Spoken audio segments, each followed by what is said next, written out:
कारक अपचायक को पढ़ लो।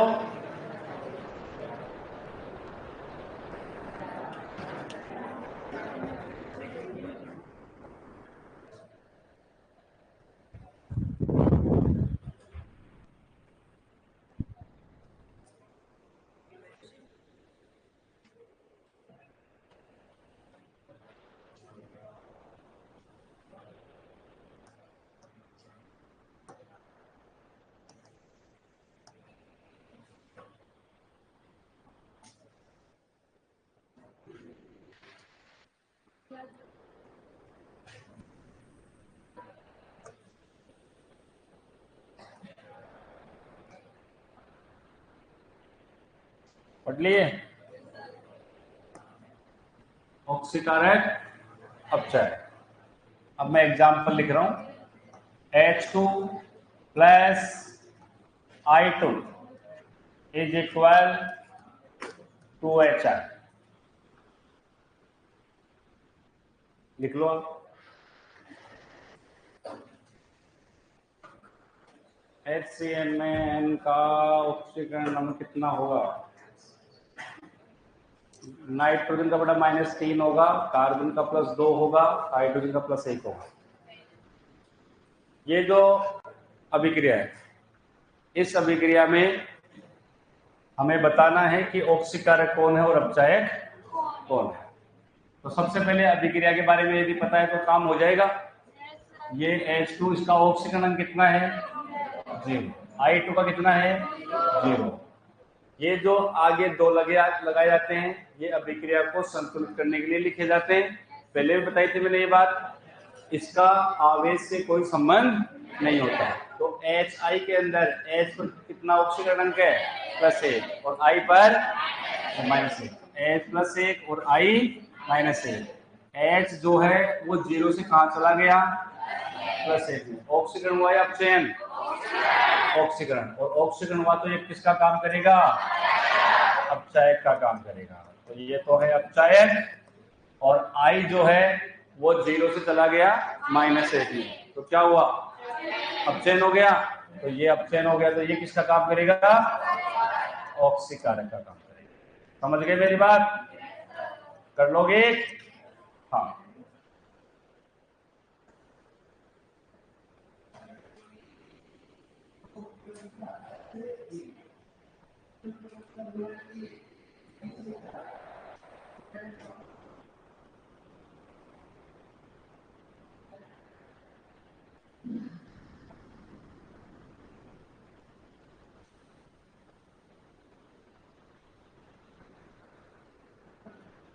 हो गए? बाकी का ऑक्सीकारक अपचायक आपका एक पॉइंट लिखवा रखा है मैंने, टॉपिक ऑक्सीकरण अंक के अनुप्रयोग। देखो देखिए 7वां पॉइंट है, टॉपिक नंबर 7 है ऑक्सीकरण अंक के अनुप्रयोग है वह? हाँ, वहां पर ऑक्सीकारक अपचायक को डिटेल में और पढ़ेंगे। समझ गए चीज? अब जितने भी एग्जाम्पल है इनके आप लोग करना। एक एग्जाम्पल और लेते हैं, आप बताना। देखें मेरे को किस किस को पता लग जाता है। H2O2 H2O plus O2। अभिक्रिया को संतुलित कर देता हूं मैं। ये लो मैंने संतुलित कर दिया। अब आपसे ये पूछ रहा हूं मैं कि यहाँ H2O2 जो है वो ऑक्सीकारक का काम कर रहा है या अपचायक का? H2O2 ऑक्सीकारक है या अपचायक? सोचो एक बार। कॉपी में कर लिया करो बेटा, गलत हो जाए तो काट दिया करो। थोड़ा मेहनत करो, अपने हाथ से मेहनत करना सीखो, तभी तुमसे क्वेश्चन नहीं होंगे वरना बाद में। या फिर रब को भी निकाल के रखा करो।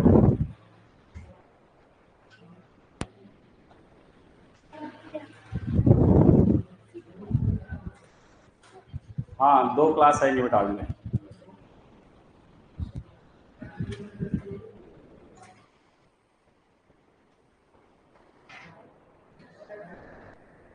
ये क्लास किसकी आती थी पहले?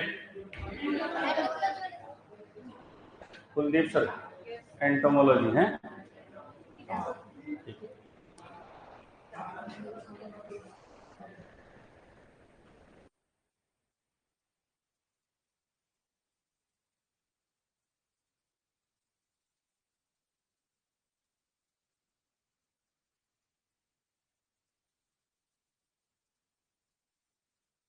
किस किस को ये पता लगा कि ये ऑक्सीकारक है?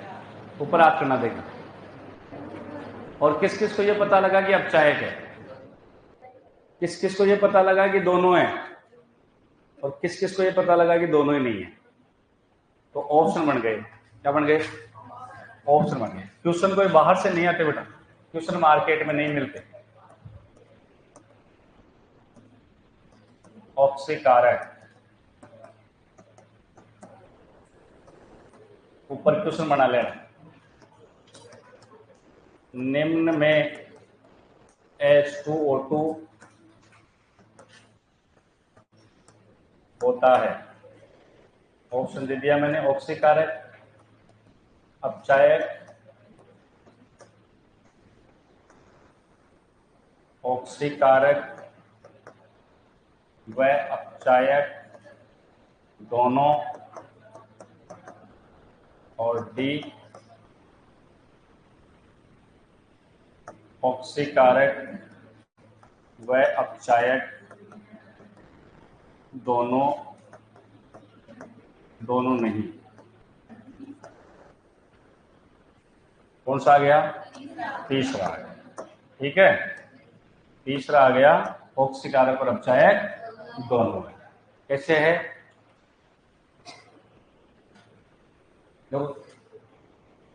अब यहां से 10, 12, 15 बच्चे हैं, वो ये सोचने को मजबूर हो गए कि कैसे हो रहा है।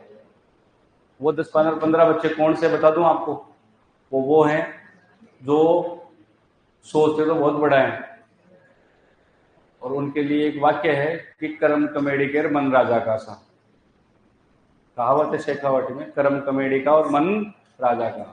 मतलब कर्म तो बहुत बुरे, और मन है उनके कि मैं राजा बन जाऊं। राजा वो बनता है बेटा इसमें राजा के गुण होते हैं। उसी को समझ में आ रहा है ये चीजें, जो घर जा करके मेहनत कर रहा है।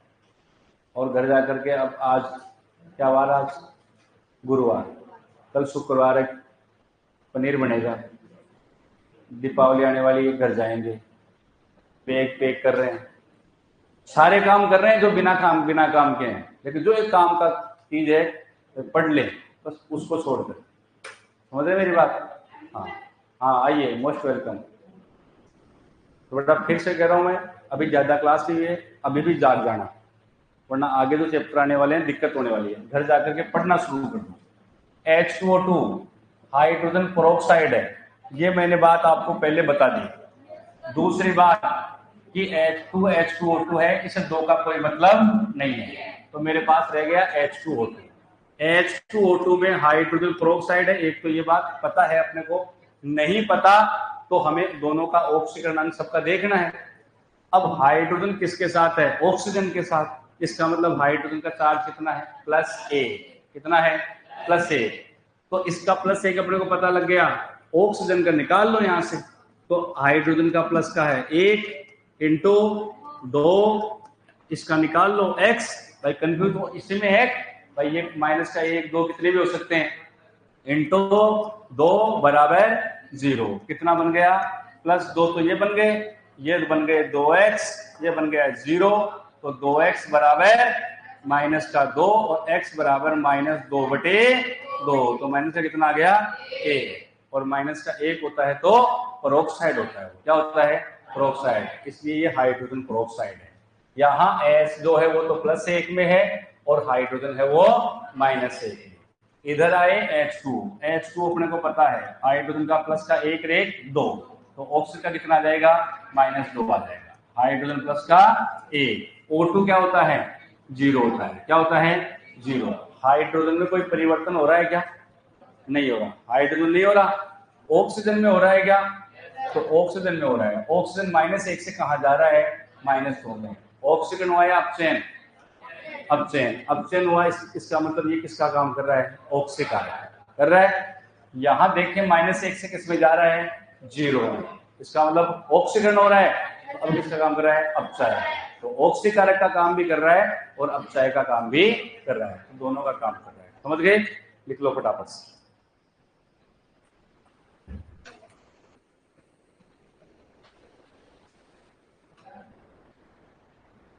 हो गए? इस तरीके के क्वेश्चन हैं जिनको घर जाकर के सोल्व करोगे 10 क्वेश्चन तो हो सकते हैं आपसे 4 या 5 हो जाएं। पहली बार में इतने ही होंगे, दोबारा पढ़ोगे तो फिर 1-2 और होंगे, ऐसे धीरे धीरे करके क्वेश्चन होंगे, एक साथ क्वेश्चन नहीं होंगे सारे।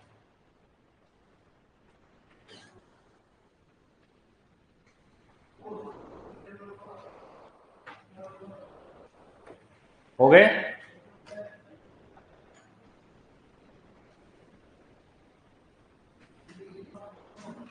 एक दो एग्जाम्पल और दे दूं आपको।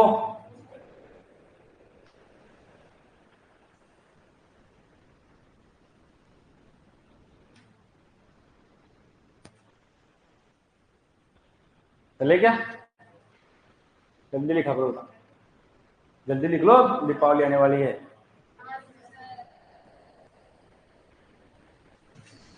काट रहे हैं, जिंदगी कट रही है, कट जाएगी, आधी तो कट गई।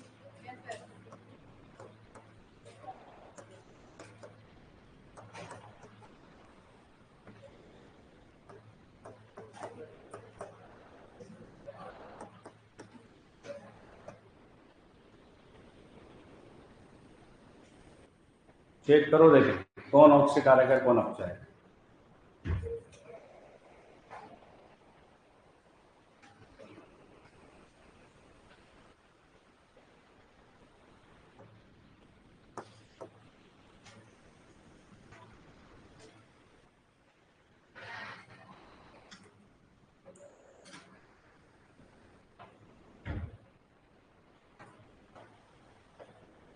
हाँ, शीट में बेटा गलत हो सकता है, आपका सही है।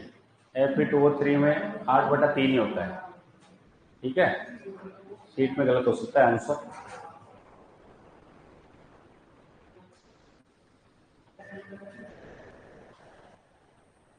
पहली और दूसरी क्लास लो बेटा अर्चना, इसके लिए पहली और दूसरी क्लास लेनी है आपको।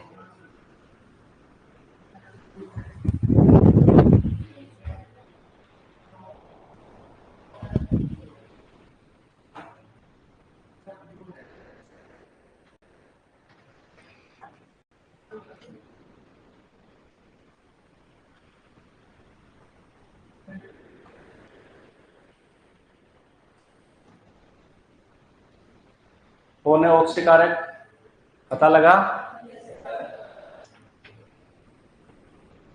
ऑक्सी कारक कौन है बताओ, कौन है? SnCl2 ऑक्सी कारक। और ये मेरे को तो आप ही बता रहे हो, मैं तो वही बोल रहा हूं। SnCl2 कौन है? अपचायक। और PbCl4 ऑक्सी कारक। इनको तो बताना नहीं अपने को, समझ गए? तो नालायक को इतने सीधे सीधे हैं, जितने एग्जाम्पल मैंने करवा दिए जरूरी नहीं कि उनमें से आएगा क्वेश्चन। फिजिकल केमिस्ट्री बेटा ध्यान से सुन लेना, इस तरीके का क्वेश्चन आएगा, मगर जी इन तरीके के बाहर नहीं आएगा। अब आप देखो कि सर जो एग्जाम्पल आपने 5 एग्जाम्पल लिखवा दिए उनमें से तो आया नहीं, उनमें से नहीं आएगा, मैं पहले बोल रहा हूं, लेकिन उन तरीके के बाहर नहीं आएगा। जो भी क्वेश्चन आएगा उसका आंसर मैं आपको नोट्स में दिखाऊंगा बाद में, मगर जी ये तुम्हारा इसका आंसर है, तुम्हारे कॉपी में यहाँ लिखा होगा। तो वो चीज समझनी है कि हम ऑक्सी कारक और अपचायक के एग्जाम्पल नहीं पढ़ने अपने को, ऑक्सी कारक और अपचायक निकालने का तरीका समझना है, कि वो तरीका समझ में आ गया है। और मैंने 3 बातें बता दी, फिर भी आप SnCl2 में Sn के बारे में हम जानते ही नहीं है, नहीं जानते ना, तो Cl के बारे में जानते हैं।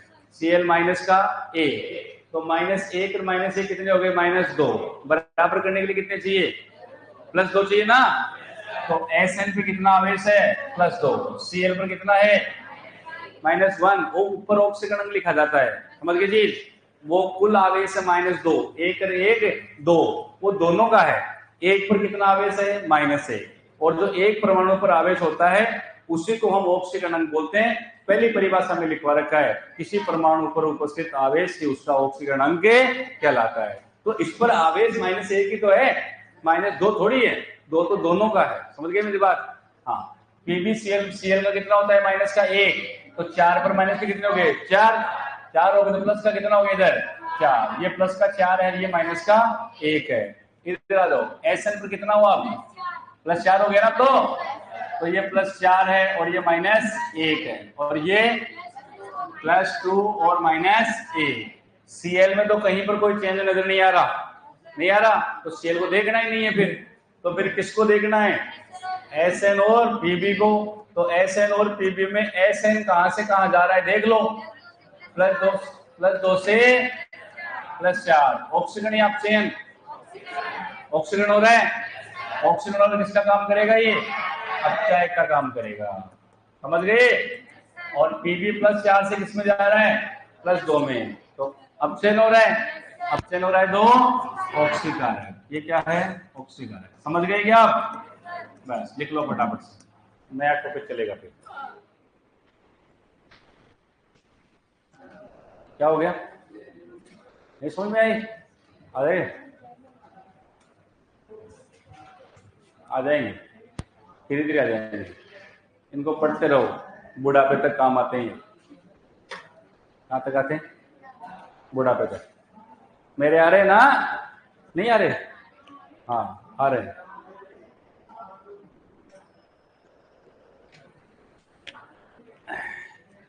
H4iO6 बेटा, H4iO6 नहीं होता, H4iO6 माइनस ऊपर चार्ज भी लगा हुआ है, ठीक है? उसमें निकालना है।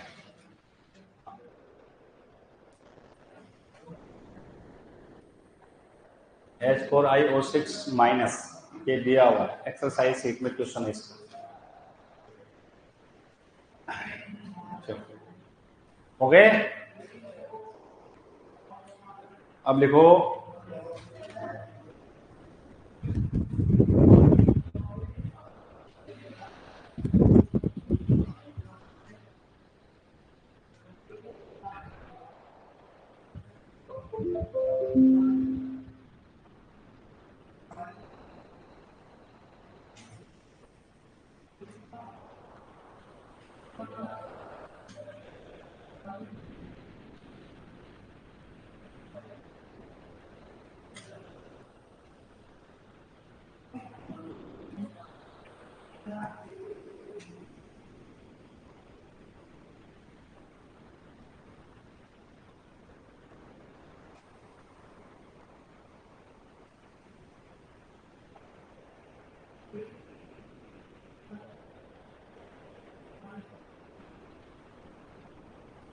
दिख रहा है क्या? अरे दिख रहे हैं क्या या नहीं दिख रहे? नहीं दिख रहे तो कोई बात नहीं, लिख देता हूं। एक दो एग्जांपल और याद आ जाए तो चलेंगे आगे। एक दो एग्जांपल और ले लेते हैं। Fe2O3 plus Al is equal Al2O3 plus Fe। Al2 हो गए तो यहाँ 2 कर दो, Al2O3। Fe कितने हैं? 2, तो Fe कर दो इधर 2, Al2 ये हो गया। इस अभिक्रिया में बता दो फटाफट से, किसी भी तत्व का प्रतीक लिखते हैं तो उसका प्रतीक का पहला अक्षर कैपिटल लेटर में होता है। 6वीं क्लास में पढ़ाया जाता है, तुम्हें कह रहा हूं बेटा। एफ में एफ कैपिटल होता है और एफ ही नहीं होता, सभी में होता है। कैपिटल लिख रखा है, मेरे को स्मॉल दिख रहा है क्या? है या तो मेरी गलती है, मैं गलत पढ़ के आ गया बचपन से। है ये वाला होता है बेटा कैपिटल, ये तो स्मॉल ही पढ़ा है मैंने। है अब तो तू डिजाइन से बनाते, हाँ तू डिजाइन से बनाते अलग बात। एनसीईआरटी एग्जाम्पल का वॉल्यूम फर्स्ट लेना है तू।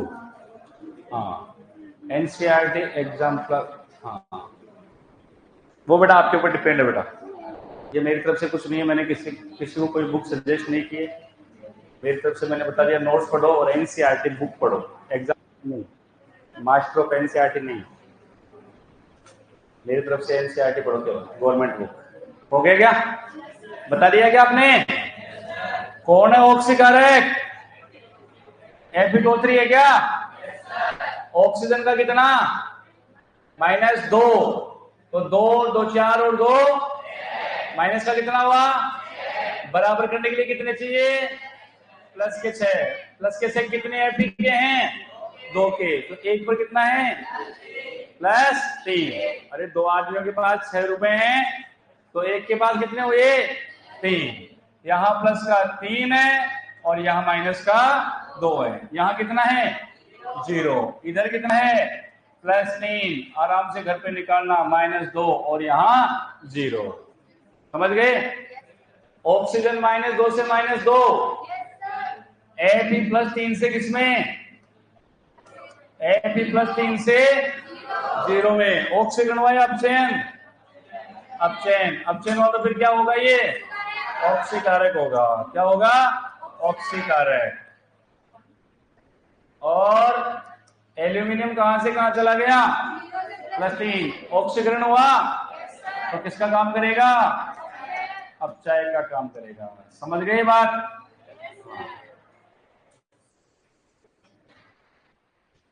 एग्जाम्पल बदलते रहते हैं बेटा, हर क्लास में एग्जाम्पल बदले हुए मिलेंगे, हर बैच में। समझ गए जी? हाँ।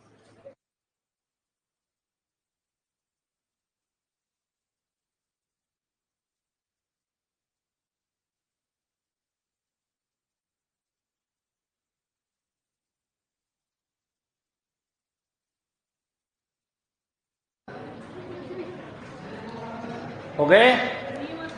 जल्दी करो बेटा।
जो सुनते हैं, अपन बोलते हैं, बहुत सारी चीजें लाइफ में है वो आती रहती है। तो आधी से ज्यादा चीजें तो मैं लगभग 30 बार बोल चुका हूं। कितनी बार बोल दिया मैंने?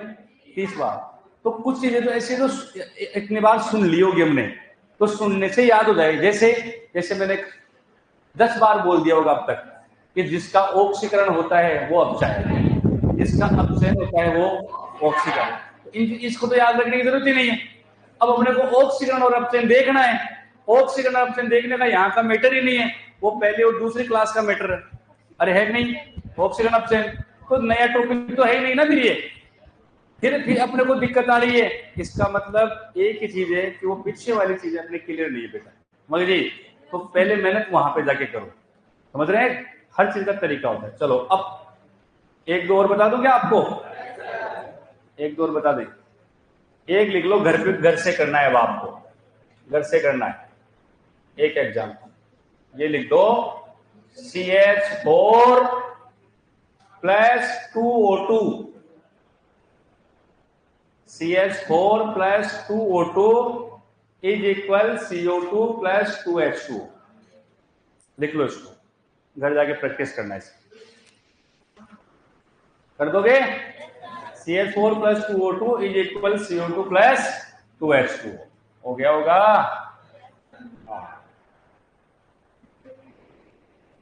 एक और लिखो लास्ट, फिर अगले वाला टॉपिक आ जाएगा।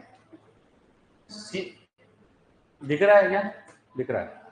2Cu2O plus Cu2S is equal 6Cu plus SO2। ये दोनों एग्जाम्पल अच्छे एग्जाम्पल है, थोड़ा सा घर जाके के आराम से इनको सोचना। सोच लोगे? सोच लोगे तो फिर पॉइंट नंबर आ जाओ 5 पे, विद्युत रासायनिक श्रेणी। देखो टॉपिक नंबर 5 है आपका, विद्युत रासायनिक श्रेणी। विद्युत रासायनिक श्रेणी,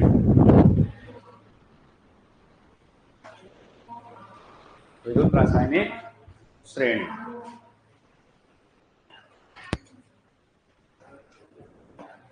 विद्युत रासायनिक श्रेणी।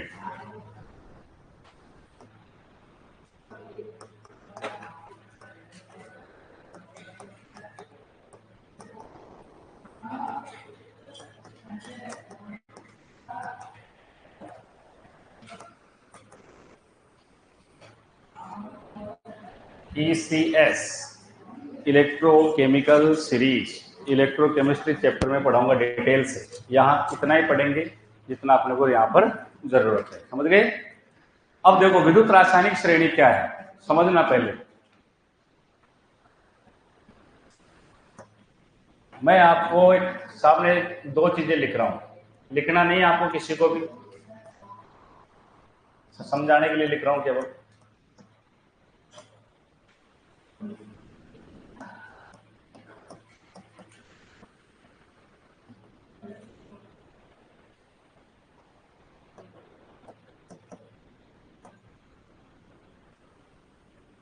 ये 2 अभिक्रिया लिखते हैं,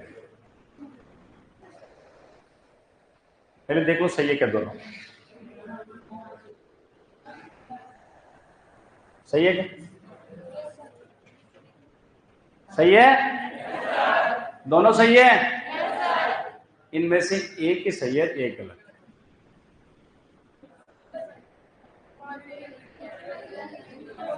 ऊपर वाली सही है और नीचे वाली गलत है। क्यों?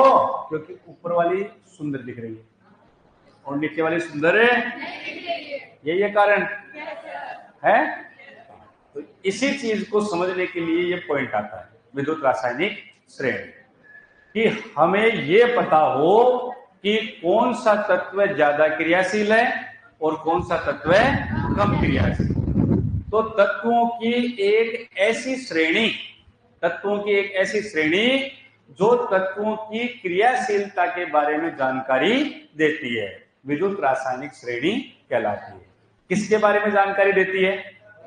तत्वों की क्रियाशीलता के बारे में, कि कौन सा तत्व ज्यादा क्रियाशील है और कौन सा तत्व कम क्रियाशील है। एक बात समझ गए? दूसरी बात, कोई भी रासायनिक अभिक्रिया जब होती है, इनमें से कौन सी होती है हमें नहीं पता, लेकिन अभी पता लग जाएगा जब श्रेणी को पढ़ेंगे। इनमें से कौन सी होती है हमें नहीं पता, तो यहां पर दूसरी बात ये जाननी है कि यदि ये Zn इसके ऊपर आक्रमण कर रहा है और इसमें से कौन निकल रहा है बाहर? कॉपर बाहर निकल रहा है। यही हो रहा है इसके अंदर, यही हो रहा है। दूसरे वाली की तरफ देखते हैं तो इसमें कॉपर आक्रमण कर रहा है और Zn यहां से क्या निकल रहा है? बाहर निकल रहा है। दिखने में दोनों चीजें सेम सी दिख रही है। अब इनमें से रासायनिक अभिक्रिया, वे रासायनिक अभिक्रियाएं ही संभव होती है इसमें ज्यादा क्रियाशील तत्व जो है वो कम क्रियाशील तत्वों को वहां से हटा सकता है। कभी भी कम क्रियाशील तत्व जो है वो ज्यादा क्रियाशीलता को वहां से नहीं हटा सकता। भाई ताकतवर आदमी तो कमजोर को हटा सकता है ना, कमजोर थोड़ी हटा देगा ताकतवर को। तो ताकतवर कौन है? ज्यादा क्रियाशील। तो इनमें से जिंक ज्यादा क्रियाशील है या कॉपर ज्यादा क्रियाशील है? तो जिंक ज्यादा क्रियाशील है। कैसे पता लगा आपको? तो जो कॉपर को हटा देगा। Very good. आपको कैसे पता लगा? आपको कैसे पता लगेगा कि भाई इनमें ज्यादा क्रियाशील कौन है? तो वो परमाणु क्रमांक। Very good. परमाणु क्रमांक ज्यादा हो तो ज्यादा क्रियाशील हो। लिथियम सबसे ज्यादा क्रियाशील। अब बताओ, लिथियम सबसे ज्यादा क्रियाशील है जिसका परमाणु क्रमांक 3 ही है। हाँ, ये अपवाद वाली कहानी हम वहां कह देते हैं जहां मेरे को पढ़ाना यदि नहीं है आपको और केवल टाइम पास करना है, पल्ला झाड़ना है, तो मैं ये कह दूंगा कि अपवाद है। क्या कह दूंगा? अपवाद है। केमिस्ट्री में अपवाद आते हैं बेटा, अपवाद है। मैंने कहा, बोला कि कभी बोला क्या? नहीं, कोई अपवाद नहीं। हर चीज को एक पढ़ने का तरीका है। ये कह सकते हैं भाई ये जो चीज है वो एक नियम की पालना नहीं करता, यहाँ पर इसका आपको ध्यान रखना है, ये एक अपवाद है। ये कह सकते हैं सारा ही अपवाद ही है, पूरी रासायनिक श्रेणी अपवाद है। तो अपवाद में फिर क्यों पढ़ रहे हो? पहले बना लो एक बार इसको बैठ के। भाई वैज्ञानिकों को कह दीजिए भाई एक बार आप बैठ के बना लो, 1-2 साल बाद भी पढ़ा देंगे हम तो। अरे पढ़ा देंगे ना, हाँ पहले बना ली जाए, बात को समझो। तो तत्वों की एक ऐसी श्रेणी जो क्रियाशीलता को बताएगी। अब दूसरी बात सुनना, इसमें Zn ज्यादा क्रियाशील है और कॉपर कम क्रियाशील है। ये पता लगता है इनके मान के आधार पर।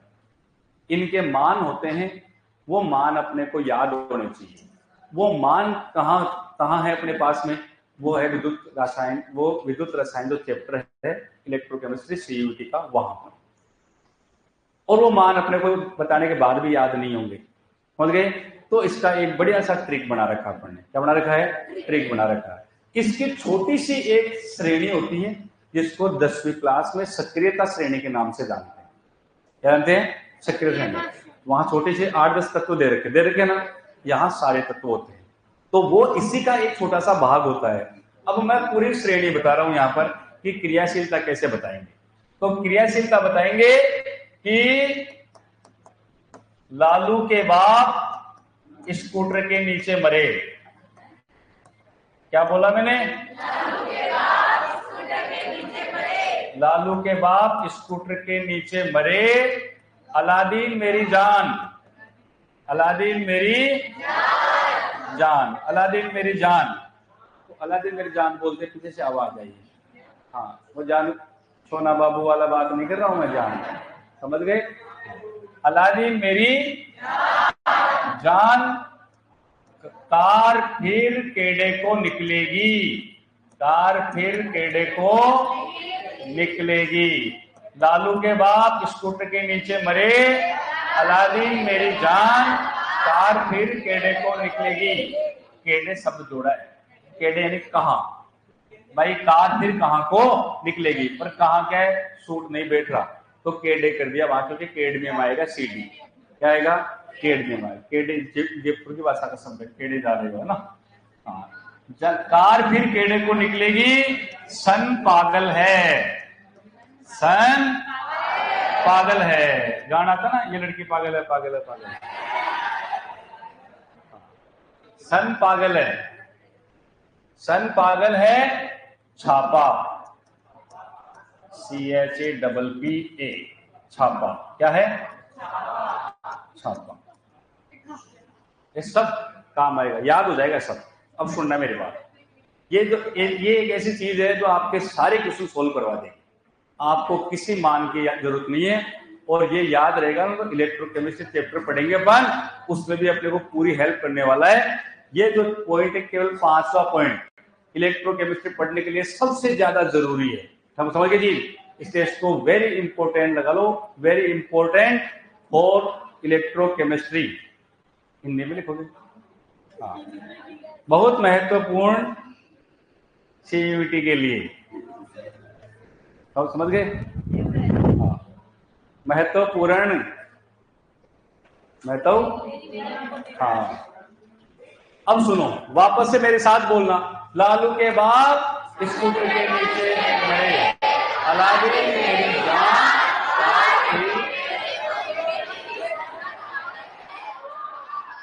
छापा। ये छापा अलग लिखा है क्योंकि इसका कोई अलग तरीका बना रखा है, समझ गए?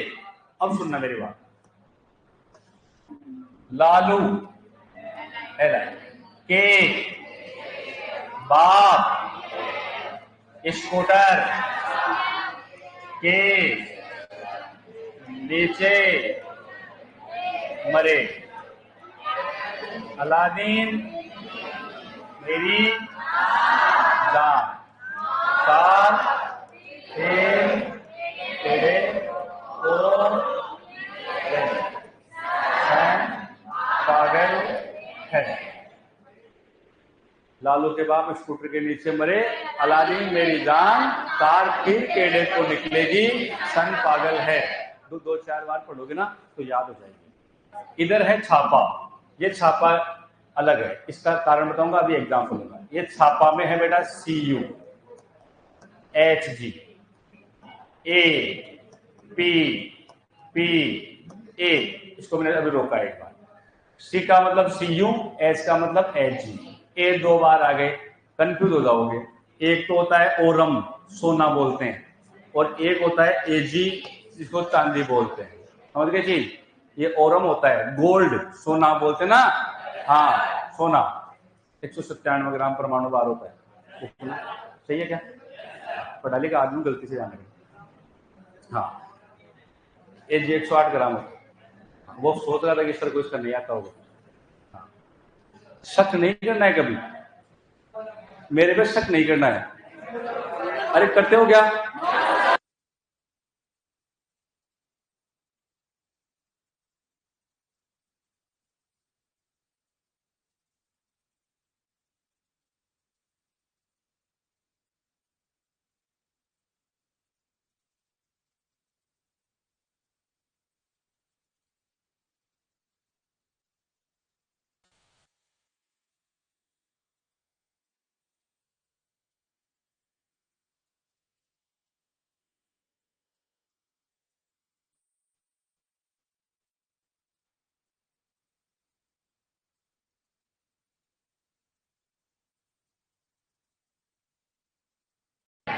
आप ये जो चैप्टर पढ़ रहे हो, इस चैप्टर को मैं आपको ये कहूं कि एक बच्चा तो दे रहा है, एक दिन में एक बच्चा पढ़ता है 1 घंटे, पूरी केमिस्ट्री पूरी चीज को मान लो, सारे एग्रीकल्चर सबको मिलाकर के एक बच्चा 3 घंटे घर पे पढ़ रहा है, और वो 90% का स्टूडेंट है 12th में। कितने परसेंट का? 90%, 90% का है, और 3 घंटे घर पे पढ़ता है। एक बच्चा है 60% का है, और वो 8 से 9 घंटे घर पे पढ़ रहा है, 7-8 घंटे पढ़ रहा है। मेरी गारंटी है 1 महीने बाद दोनों को बिठा करके देख लेना पास में, वो 60% वाला है उस 90% वाले से बहुत ऊपर मिलेगा, वो उसके बराबरी नहीं कर पाएगा। हुआ क्यों? क्योंकि इसकी 60 वाले की मेहनत थी वहां। क्या थी बेटा? मेहनत। अपने परसेंटेज, अपनी कॉलेज, यूनिवर्सिटी कोई मायने नहीं रखती है। आर्ट्स में गया हुआ, फर्स्ट रैंक के साथ गया हुआ बच्चा भी एओ में सेलेक्ट नहीं होता, और बिल्कुल छोटी कॉलेज से किया हुआ बच्चा भी एओ में सेलेक्ट हो जाता है, क्योंकि वो वहां पढ़ता है 4 साल। उसके दिमाग में एक चीज होती है, भाई मेरी पारिवारिक स्थिति ठीक नहीं है, या फिर ऐसी सारी चीजें, पूरा मेहनत करता है। तो एओ, डब्ल्यूओ, आरओ, ये जो एग्जाम होते हैं, इन एग्जाम में बेटा कंपटीशन होता है। कंपटीशन का मतलब होता है एक दूसरे को फाइट करना। यदि ये 2 बच्चियां हैं, एक ही पोस्ट है, एक ही पोस्ट है एओ की, और ये दोनों एग्जाम दे रही, एक रूममेट है, अब ये एक दूसरे की प्रतिद्वंदी बन जाएंगे, नफरत हो जाएगी इनको एक दूसरे से, उसी को कंपटीशन बोलते हैं। क्यों? क्योंकि पोस्ट एक रह गई, लगना दोनों में से एक को है, तो एक दूसरे को तो क्या है, तो फिर ये एक दूसरे को गलत डायरेक्शन में डालना शुरू करेगी। ये इसको गलत चीजें बताएंगी, ये इसको गलत चीजें बताएंगी। कंपटीशन बोल रहा हूं मैं, इसीलिए कहते हैं कि कंपटीशन में कोई सगा नहीं होता, समझ गए जी। और थ्योरेटिकल एग्जाम होती है, उसमें कोई किसी से नुकसान नहीं करता, जैसे बोर्ड के एग्जाम में। अब इसने ये 90 ले आएगी तो ये भी ले आएगी 90, क्या दिक्कत है? ये 95 लाएगी तो ये भी ले आ। लेकिन कंपटीशन में तो सीट फिक्स है ना, मेरी बात समझ आ रही है? इसलिए कंपटीशन में वो बच्चे आगे जाते हैं जिनका मेहनत होती है। वो सारी मेहनत कहीं बाहर से नहीं आती बेटा केमिस्ट्री में, वो सारी मेहनत आती है कि अलग अलग तरीके से ट्रिक बना करके पढ़ो उनको, ज्यादा से ज्यादा आपके याद हो। कोई कहे सर इससे बढ़िया ट्रिक मेरे पास है, बहुत अच्छी बात है। यदि इससे बढ़िया है और मेरे को बताओ, ताकि हो सकता है अगले बैच में इससे बढ़िया है तो वो बता दूं आप, मगर जी उसमें कोई बुराई नहीं होती है अपने अपने चीजों को मानने में। मेरी बात समझ रहे हैं? तो इन चीजों को, यहां पर मैंने एयू और एजी बोला। अल्फाबेट में पहले यू आता है, जी आता है, जी आता है, तो पहले तो एजी करना और बाद में क्या करना, ए। समझ गए? पी आ गए, एक तो है पीडी और एक है पीटी। अल्फाबेट में पहले कौन आता है? डी आता है, तो पहले डी करना और बाद में टी करना। इसको पैलेडियम बोलते हैं बेटा, इसको प्लेटिनम बोलते हैं। समझ गए मेरी बात? इसको अर्जेंटम बोलते हैं, चांदी। इसको एयू ओरम गोल्ड बोलते हैं, सोना। ठीक है ना? एजी आप मरकरी जानते ही हो, कॉपर हो गए थे। चलो नाम सबके जानते हो, बता दो। अब ये जो तरीका है ना, इस तरीके में एक चीज अपने को जोड़नी है। वो क्या जोड़नी है? वो ये जोड़नी है कि ऊपर से नीचे की तरफ एक लाइन खींचेंगे। ऊपर से नीचे आ रही है ये लाइन, और मेरे पास जगह नहीं थी इसलिए मैंने इधर लिख दिया। आपको तो लगातार नीचे तक लिखना है, तो लगातार ये लाइन आ रही है, इधर से ये लाइन आ रही है, इधर से ये लाइन आ रही है, और ये लाइन चलते चलती नीचे की तरफ आ रही है। आगे लाइन, अब ये जो लाइन है ये बता रही है क्रियाशीलता को। किसको? क्रियाशीलता को। नीचे की तरफ आने पर क्रियाशीलता कम हो रही है, नीचे की तरफ आने पर क्रियाशीलता कम हो रही है, नीचे की तरफ क्रियाशीलता कम हो रही है। सबसे ज्यादा क्रियाशील कौन हो गया? नीचे। परमाणु क्रमांक खराब हो गया, अभी बता रही थी ना, इसलिए हो गया, क्योंकि नई केमिस्ट्री तो बनानी नहीं है अपने को, पुरानी वाली पढ़नी है जो अपने पास है। अब मैं आपसे पूछ रहा हूं, अब इसका मतलब मैं ये कह दूं क्या सही है क्या कि ऊपर वाला तत्व नीचे वाले तत्व से ज्यादा क्रियाशील होता है? मैं इन दोनों को ले लूं और आपको मैं कह दूं स्ट्रोंशियम और कैल्शियम में कौन ज्यादा क्रियाशील?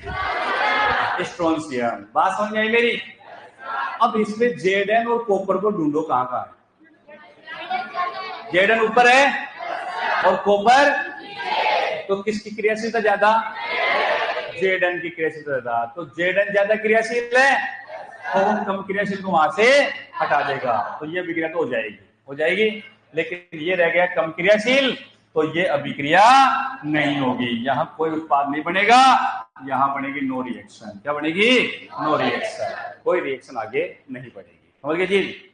इसीलिए एक अच्छा क्वेश्चन आता है बार बार एग्जाम में कि क्या जिंक सल्फेट को कॉपर के पात्र में रखा जा सकता है या नहीं? क्या कॉपर के पात्र में जिंक सल्फेट विलयन को रख सकते हैं या नहीं रख सकते? रख सकते हैं नालायकों को दो। क्यों?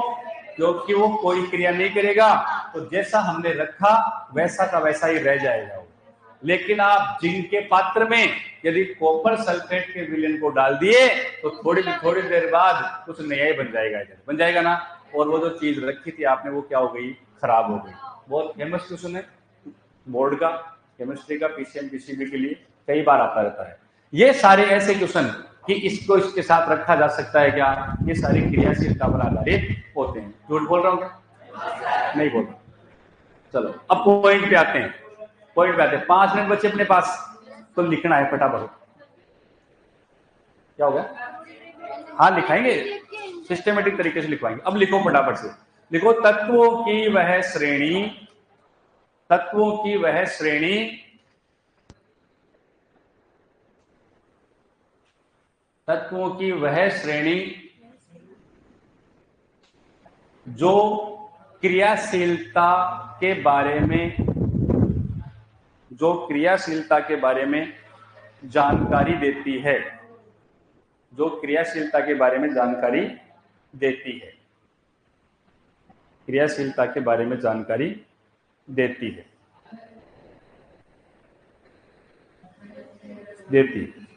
इसमें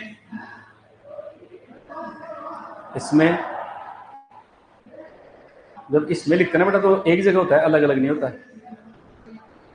इसमें तत्वों की क्रियाशीलता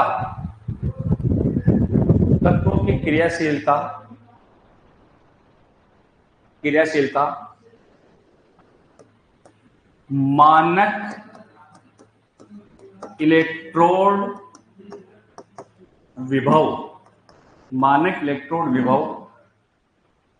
के मान के आधार पर होती है। मानक इलेक्ट्रोड विभव, देखो मैं समझाऊंगा बात।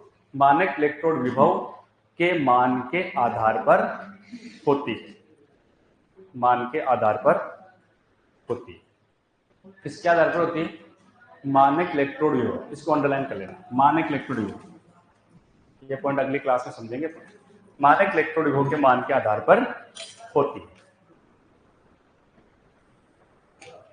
समझ गए? अब सुनो आगे। अब ये जो कोई भी ये ऐसी चीजें मानक इलेक्ट्रोड विभव, इनके मान क्या होते हैं?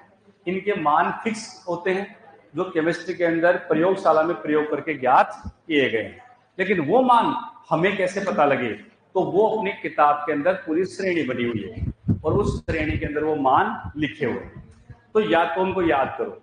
अब दूसरी बात, याद वो होते नहीं है, 99.99% उनके मान आपको दिए हुए आएंगे। समझ गए चीज। अब मान दिए हुए आएंगे तो हम उसकी क्रियाशीलता बता देंगे।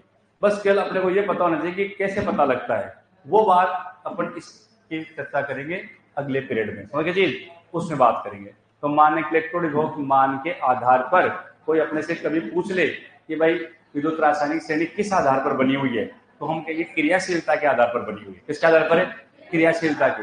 फिर कोई पूछे भाई क्रियाशीलता कैसे पता लगाते हैं, तो वो मानक इलेक्ट्रोड विभव के मान के आधार पर पता लगाते हैं। समझ गए चीज। इनके मान कहाँ होते हैं? इनके मान फिक्स होते हैं, वैज्ञानिकों ने प्रयोगशाला में ज्ञात करके हमें बताए हैं। क्लियर हो गई बात। अब अपन ट्रिक बना लेते हैं।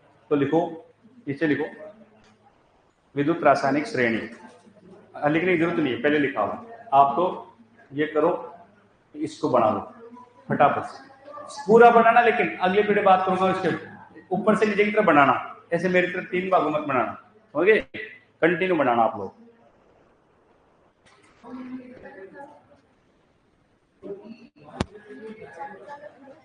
हो गया?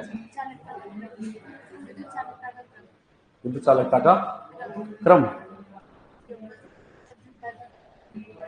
जो ज्यादा चालक है वो, अरे ऐसे बोलती है कि विद्युत चालकता का क्रम है ना ये। मैं समझा नहीं बात। चालकता समझ गया मैं, पर आपको किसने बताया विद्युत चालकता क्रम ऐसे होता है? तो आपको कैसे पता? तो है नहीं। हाँ तो ऐसे मन से बनाने नहीं है। हाँ तो नहीं है तो तेरे दिमाग में ऐसी चीजें कैसे आती है? हाँ, वह चालकता का क्रम, चालकता की बात ही नहीं हो रही।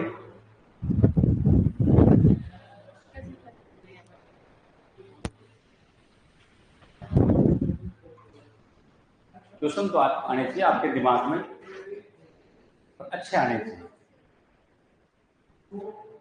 अब देखो, एक बच्चा नितिन सिंह लिख रहा है कि मैंने पूछा था कि कैसे पता लगता है, लास्ट का इलेक्ट्रॉन देख करके पता लगता है। अब नई केमिस्ट्री आ गई ना, अब मेरे को ये पढ़ना पड़ेगा, क्योंकि कल शाम तक मैं सोया, तब तक तो ऐसे कुछ नहीं आई थी केमिस्ट्री में है। तो ऐसी केमिस्ट्री आप लोग खूब बनाते हो, आप तो नई नई बना देते हो, और वो मेरे समस्या खड़ी हो जाती है। फिर बना लिए, लिख लिए क्या?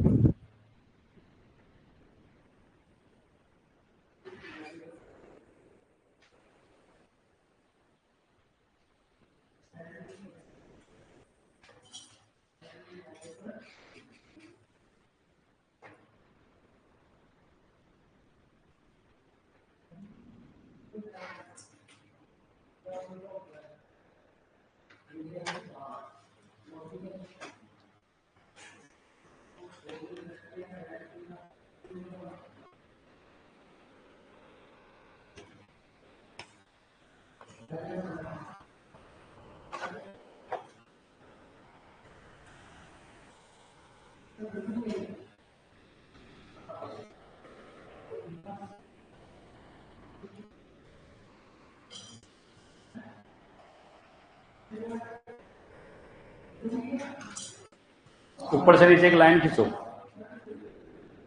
लिखे नहीं?